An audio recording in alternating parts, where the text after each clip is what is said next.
everyone, I'm Lauren and welcome to another video from the Tiny Menagerie. This delightful little fish is the Bentosi Tetra, which is very easy to confuse with both the red phantom tetra, the Serpi tetra, as well as a plethora of other red-coloured members of the Hyphosobricon genus. But this one, to me at least, is surely the prettiest. Also known as the ornate tetra, or the rather dull-sounding white-tipped tetra, both genders grow to around 1.5 to 2 inches in length and have a very similar shape, although the males sport a rather more extravagant elongated white-tipped dorsal fin, while the females have a slightly shorter but equally pretty rounder one. And it's these white fins that seem to perfectly balance and highlight that soft, blushy pink-coloured body coloration that they have. In fact, I will unashamedly say these are some of my favourite tetras of them all. But what do they like to keep and what kind of setup do they need?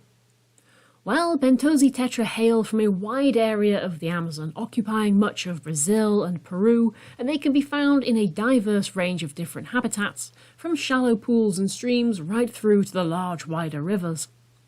One thing these habitats all have in common, though, is their lightly acidic and often very tannin-stained water.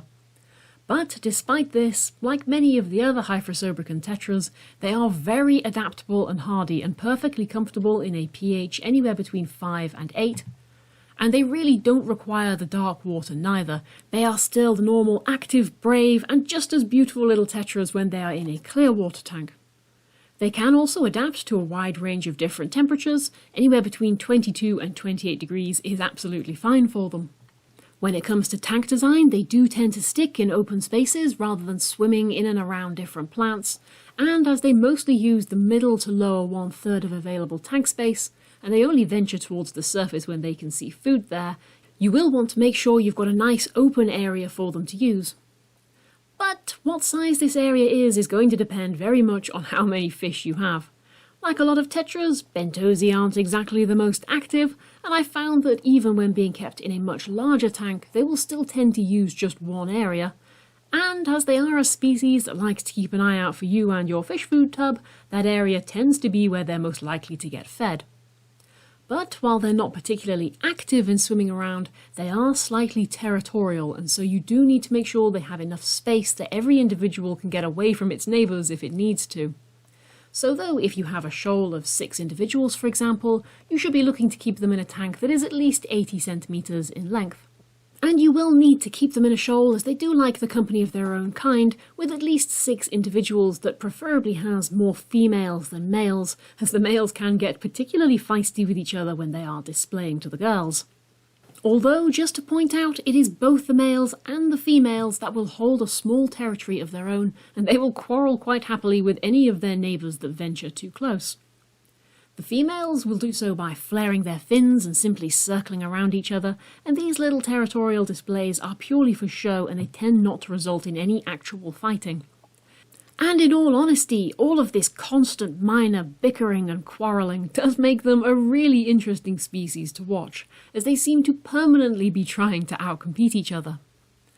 But while Bentosi tetras can be peppery, they are not an aggressive species at all, and they show no interest in the slightest in any other fish, even those which are much smaller than themselves. Nor do they fin nip, which means they can be kept with a wide range of other species, including those with very soft flowing fins such as guppies. Although of course, just to point out, while the Bentosi might not be fin nippers themselves, that long white dorsal fin is likely to very quickly attract the attention of any fish who are.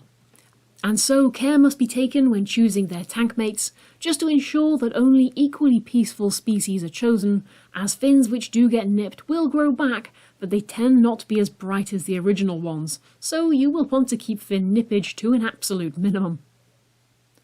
And also when it comes to their other tank mates, you will possibly want to bear in mind the fact that these fish are definitely not shrimp safe, which is the only strong drawback to them really. Bentosi will happily attack and eat any adult shrimp they come across that has recently molted, and while shrimp are very good at hiding when they're in a vulnerable state, the Bentosi appear to be absolute experts at finding and picking off any shrimp that threw caution to the wind.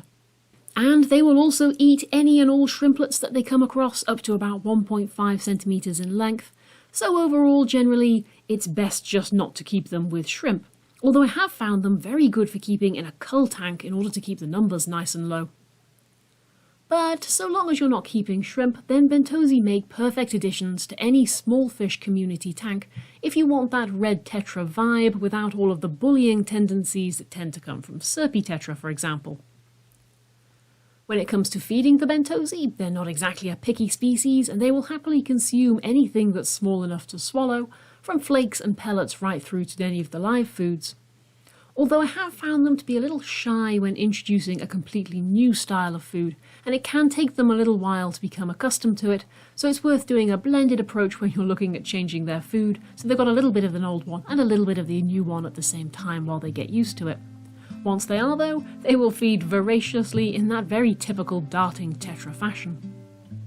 Overall though, the Bentosi Tetra is an ideal choice if you're looking for an elegant tetra that shows a lot of personality without all of the negative traits that you get from some of the other similar species. Anywho though, I hope you've enjoyed this little video taking a look at the Bentosi Tetra. Happy fish keeping everyone, and I'll see you again soon. Bye bye!